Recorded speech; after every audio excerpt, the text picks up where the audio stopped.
Indian news analysis के एक और नए एपिसोड में आपका स्वागत है। एक बार फिर से हाजिर है आपके लिए देश और विदेश की प्रमुख डिफेंस अपडेट्स को लेकर के। तो आइए एक एक करके उन पर नज़र डाल लेते हैं। आज के अपडेट की शुरुआत करेंगे रशिया से आई एक बहुत बड़ी अपडेट से। रशिया यूक्रेन का युद्ध अब एक नया मोड़ लेता चला जा रहा है और अब ये युद्ध अनुमान है कि सिर्फ रशिया और यूक्रेन तक ही सीमित नहीं रहेगा, बल्कि अब ये रशिया वर्सेस नेटो मेंबर्स भी हो सकता है। ऐसा क्यों है, आइए जान लेते हैं। पहले आज सुबह रशिया के राष्ट्रपति व्लादिमीर पुतिन ने मीडिया से बात करते हुए उन्होंने कहा कि अब रशिया के जो नागरिक हैं उनको अतिरिक्त सैन्य जो प्रशिक्षण है वो दिया जाएगा। इसके लिए चरणबद्ध तरीके से अलग अलग टेस्ट किए जाएंगे और जैसे जैसे नागरिक उन टेस्ट को पास करते जाएंगे तो उनके लेवल के हिसाब से जो मिलिट्री ट्रेनिंग है वो उनको दी जाएगी। वहीं रशिया के जो डिफेंस मिनिस्टर हैं उन्होंने मीडिया से बात करते हुए काफ़ी एग्रेसिव वे में एक बहुत बड़ा बयान दिया है। दरअसल रशिया के डिफेंस मिनिस्टर ने कहा कि अब वो समय आ चुका है कि जो ये युद्ध है वो सिर्फ रशिया और यूक्रेन तक सीमित नहीं रहा है, बल्कि अब ये युद्ध है रशिया और नेटो मेंबर्स के बीच में। और इसको लेकर के उन्होंने ये भी कहा कि इसे हमारी कमज़ोरी न समझी जाए, क्योंकि हम युद्ध के लिए तैयार हैं और अब अगर युद्ध हुआ तो ये रशिया और नेटो मेंबर्स के साथ साथ पूरा वेस्ट के अगेंस्ट किया जाएगा और इसमें कितना बड़ा डिस्ट्रक्शन होगा इसका अनुमान भी नहीं लगाया जा सकेगा। इनडायरेक्टली उन्होंने कहा कि हम इस समय युद्ध के लिए तैयार हैं। अगर नेटो मेंबर्स हमको कमज़ोर समझते हैं तो वो अपनी गलतफहमी को निकाल दें। और यहाँ पर जो अब स्थितियाँ हैं काफ़ी ज़्यादा बुरी हो रही हैं। अब समय ये है कि जितना भी विश्व समुदाय है उसको एक साथ मिल करके इस युद्ध को रोकना होगा, अन्यथा ये जो रिजल्ट्स हैं अब सच में काफ़ी डिस्ट्रक्टिव होने वाले हैं। क्योंकि ऑलरेडी रशिया और यूक्रेन दोनों ने घातक मिसाइल्स का प्रयोग एक दूसरे के ऊपर किया है और हाल ही में जो बाइडेन ने रशिया से यह आग्रह किया था कि रशिया किसी भी प्रकार का टैक्टिकल न्यूक्लियर वेपन यूक्रेन के ऊपर ना दागे, क्योंकि अगर ऐसा हुआ तो युद्ध बहुत बड़े पैमाने पर छिड़ जाएगा। यानी कि अब आने वाले दिन काफ़ी ज़्यादा नाजुक होने वाले हैं। हमारी अगली बड़ी अपडेट लार्सन एंड टुब्रो से है। दोस्तों, defence research and development organisation यानी DRDO और लार्सन एंड टुब्रो मिलकर के भारत के लिए लाइट टैंक्स का निर्माण कर रहे हैं, जिसका नाम जोरावर रखा गया है। और जोरावर लाइट टैंक्स को लेकर के एक अपडेट सामने आई है, जहां पर कहा जा रहा है कि वर्ष 2023 के अंत तक इन्हें रोल आउट कर दिया जाएगा। उसके बाद इनके चरणबद्ध जो ट्रायल्स हैं वो आयोजित किए जाएंगे। जोरावर को लेकर के संगत संस्थाओं ने एक बयान में कहा कि ये tank basically high altitude areas को ध्यान में रख करके बनाया गया है, लेकिन इसका मतलब ये नहीं है कि सिर्फ ये वहीं ऑपरेट किया जा सकेगा। ज़रूरत के हिसाब से इस लाइट टैंक को कहीं भी डिप्लॉय किया जा सकता है और इसकी फायर पावर मैचलेस है, क्योंकि एक तरफ जहां इसकी मेन गन दुश्मन को तबाह करने के लिए काफ़ी होगी, तो वहीं इसे अत्याधुनिक वार्निंग सिस्टम से इक्विप किया जाएगा और ये टैंक मिसाइल्स को फायर करने में पूरी तरीके से कैपेबल होगा। वहीं इसकी जो एंटी ड्रोन कैपेबिलिटी है उसको भी इन्हेंस किया गया है और ये हर प्रकार के जो मॉडर्न वॉरफेयर के थ्रेट्स हैं उनको काउंटर कर सकेगा। इनिशियली माना जा रहा है कि भारतीय थल सेना 350 की संख्या में इन टैंक्स को ऑर्डर प्लेस करेगी, लेकिन अनुमान लगाए जा रहे हैं कि तकरीबन आने वाले समय में 700 तक इनकी संख्या पहुंच सकती है। यानी इंडियन आर्मी तकरीबन 700 की संख्या तक इन टैंक्स को ऑर्डर कर सकती है। अपनी अगली अपडेट में बात करेंगे यूएस एयरफोर्स के बारे में। आपको हमने डिफेंस न्यूज़ के वीडियो में बताया कि इस समय यूएस एयरफोर्स अपने 2 प्राइम प्रोजेक्ट्स पे काम कर रही है जो वास्तविकता का रूप ले चुके हैं।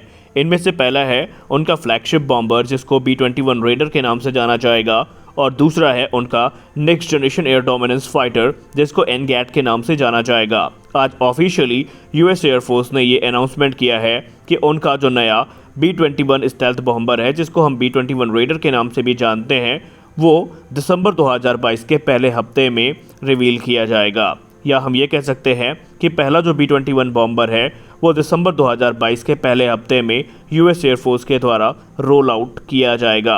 और माना जा रहा है कि पुराने बॉम्बर्स की तुलना में ये काफ़ी ज़्यादा घातक होगा। इसकी स्टेल्थ कैरेक्टरिस्टिक्स भी काफ़ी ज़्यादा इम्प्रूव हैं। वहीं दूसरे की तुलना में ये काफ़ी ज़्यादा यहाँ पर एडवांस भी होने वाला है। माना ये भी जा रहा है कि ये जो बॉम्बर है ये आने वाले समय में रॉयल ऑस्ट्रेलियन एयरफोर्स को भी ऑफर किया जा सकता है, क्योंकि इसके पहले भी अमेरिकी वायुसेना प्रमुख ने कहा था कि हम रॉयल ऑस्ट्रेलियन एयरफोर्स के साथ अपनी कैपेबिलिटी को इन्हेंस करना चाहते हैं, इसलिए उनको ये जो बॉम्बर्स हैं वो ऑफ़र किए जा सकते हैं। हालांकि आपको हम बताना चाहेंगे कि B-2 बॉम्बर भी अभी काफ़ी ज़्यादा घातक माने जाते हैं और इनको लेकर के कहा यह जाता है कि ये रेडार के लिए पकड़ना काफ़ी ज़्यादा मुश्किल होते हैं और यही कारण है कि इनको ये सारी जो कैपेबिलिटीज़ हैं घातक बना देती हैं। खैर B-21 रेडर आने के बाद निसंदेह अमेरिका की ताकत काफ़ी ज़्यादा बढ़ जाएगी। हालांकि अमेरिका अपने जो पुराने बॉम्बर्स हैं उनको भी लगातार अपग्रेड दे रहा है और माना जा रहा है कि B-52 स्ट्रैटोफोर्ट्रेस हो, B-1 लैंसर्स हो या फिर दूसरे जो बॉम्बर एयरक्राफ्ट हैं उनको अमेरिका तकरीबन 2040 से 50 तक ऑपरेशनल रखने वाला है।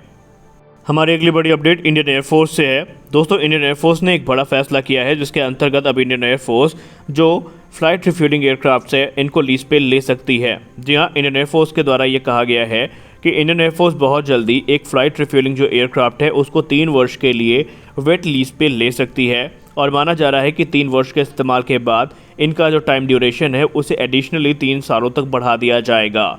इंडियन एयरफोर्स ने पहले भी इस प्रकार के जो एयरक्राफ्ट है उनको लीज पर लेने का अपना जो इंटरेस्ट है वो दिखाया था और इस समय माना जा रहा है कि भारतीय वायुसेना जिस एयरक्राफ्ट पर इंटरेस्टेड है वो है एयरबस का A330 multi role tanker transport aircraft और बेसिकली इंडियन एयरफोर्स इसको फिलहाल तो ट्रेनिंग पर्पज़ में इस्तेमाल करेगी, लेकिन आने वाले समय में माना जा रहा है कि भारत में जब खुद के इस प्रकार के जहाज़ तैयार हो जाएंगे तो भारत इन जैसे एयरक्राफ्ट को लीज पे लेना बंद कर देगा। खैर, अगर हम इन एयरक्राफ्ट की बात करें तो इंडियन एयरफोर्स के लिए ये काफ़ी ज़्यादा महत्वपूर्ण साबित होंगे। हालांकि जो एयरबस है उसके अलावा एक और संस्था है जो इस एयरक्राफ्ट को ऑफर कर रही है, लेकिन उसे इंडियन एयरफोर्स कंपटीशन में नहीं रख रही है।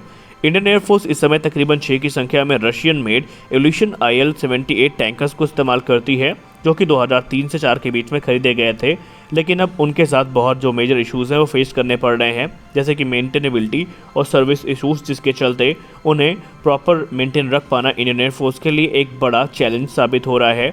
स्पेयर पार्ट्स की कमी भी इसमें एक अहम भूमिका निभा रही है और इंडियन एयरफोर्स ने पहले भी कहा है कि उन्हें बड़ी संख्या में इस प्रकार के जो रिफ्यूलर एयरक्राफ्ट हैं उनकी ज़रूरत है और इसको ध्यान में रख करके वो ज़रूरी कदम उठाएंगे। हमारी अगली अपडेट पाकिस्तान को लेकर के है। दरअसल अमेरिका पाकिस्तान को लेकर के बिल्कुल भी खुश नहीं है। कल की डिफेंस न्यूज़ की वीडियो में हमने आपको बताया था कि पाकिस्तान की वो रिक्वेस्ट जिसके अंतर्गत पाकिस्तान ने अमेरिका से जो उनकी लेटेस्ट एमरम है जिसको M120D3 के नाम से जाना जाता है, इसके अलावा अगर हम बात करें तो M123C8 एमरम्स की भी जो खरीद है उसको लेकर के पाकिस्तान ने अमेरिका से रिक्वेस्ट करी थी, लेकिन अमेरिका ने उसको डिनाई कर दिया। उसके पीछे का कारण ये है कि जो M120C5 एमरम्स है उनके प्रोडक्शन को बंद किया जाना है और पाकिस्तान इन्हीं को ऑपरेट करता है और पाकिस्तान का कहना था कि अगर ये मिसाइल्स उनको ना मिली तो उनके F-16 के लिए कोई भी PVR मिसाइल अवेलेबल नहीं होगी। लेकिन इसी बीच अमेरिका ने पाकिस्तान को एक और झटका दिया। दरअसल अमेरिका के स्टेट डिपार्टमेंट ने पाकिस्तान की वो रिक्वेस्ट जिसमें पाकिस्तान ने उनको 12 की संख्या में AH-1Z जो अटैक हेलीकॉप्टर्स है पाकिस्तानी आर्मी के उनकी सेल को मंजूरी देने को कहा था, उसे भी पाकिस्तान को वहां पर मना कर दिया गया है। यानी अब ये जो अटैक हेलीकॉप्टर्स हैं ये भी पाकिस्तानी सेना के लिए अमेरिका नहीं अप्रूव करने वाला, क्योंकि पाकिस्तान ने ऐसे 12 हेलीकॉप्टर्स की रिक्वेस्ट रखी थी, लेकिन अमेरिका ने अब फाइनली इस चीज़ पे अपना जो रोक है वो लगा दिया है और पाकिस्तान के लिए जो संकट के बादल हैं वो बढ़ रहे हैं। गौर करने वाली बात यह है कि अपनी इस हालत के लिए जिम्मेदार खुद पाकिस्तान है, क्योंकि इमरान खान गवर्नमेंट ने जिस प्रकार अमेरिकी गवर्नमेंट को वहां पर क्रिटिसाइज़ किया, ओपनली उनको एब्यूज़ किया, इसके अलावा चाइना के लिए जिस प्रकार की उन्होंने जी हजूरी करी है, कहीं ना कहीं अमेरिका और फ्रांस के साथ आज जो संबंध खराब हैं उसकी जो जिम्मेदारी है वो इमरान खान सरकार को ही लेनी पड़ेगी। हमारी अगली बड़ी अपडेट लार्सन एंड टुब्रो से आ रही है। लार्सन एंड टुब्रो ने फाइनली अपनी जो 8x8 wheeled armoured fighting vehicle है उसको रिवील करने का फैसला किया है और वो इसे डिफेंस एक्सपो 2022 में रिवील करेंगे, जो कि 18 से लेकर के 22 अक्टूबर तक गांधीनगर गुजरात में आयोजित किया जाएगा। कंपनी इस चीज़ को लेकर के क्लेम करती है कि उन्होंने इस आर्मर प्लेटफॉर्म पर अपना काम शुरू कर दिया है और अगर इंडियन आर्मी के द्वारा इस पे इंटरेस्ट दिखाया जाता है तो वो इसे काफ़ी ज़्यादा मॉडिफाई कर सकते हैं। कंपनी ने ये भी कहा कि ये सिर्फ इन्फेंट्री कॉम्बैट व्हीकल नहीं होगी बल्कि ये कमांड पोस्ट और एम्बुलेंस का भी काम करेगी। ये एक एम्फीबियस व्हीकल है, जिसका मतलब ये है कि ये पानी और ज़मीन दोनों में चलने में सक्षम है और फिर चाहे वो रेगिस्तान हो, पहाड़ हो या फिर उबड़ खाबड़ रास्ते हो, कोई भी इसको रोक नहीं पाएगा। ये हथियारों से भी लैस होगी, यानी इसमें एडवांस जो वेपन्स हैं वो भी शामिल होंगे, जिसमें advance anti tank guided missiles होंगी, 30 mm की गन होगी, इसके अलावा 7.62 mm की कोएक्सियल मशीन गन भी दी जाएगी। ये स्मोक ग्रेनेड लॉन्चर से भी इक्विप होगा और ये टाटा वेब प्रोग्राम से पूरी तरीके से एक सेपरेट प्रोग्राम है, एकदम अलग प्रोग्राम है और ये इंडियन आर्मी की ज़रूरतों को ध्यान में रख करके बनाया जाएगा। हालांकि अभी हम ये नहीं कह सकते कि इंडियन आर्मी इनको लेगी नहीं लेगी, वो तो बात की बात है, लेकिन डिफेंस एक्सपो में ये एक आकर्षण का केंद्र ज़रूर होने वाला है। तो फिलहाल की वीडियो में बस इतना ही, मिलते हैं अपने अगले वीडियो में, तब तक के लिए जय हिंद।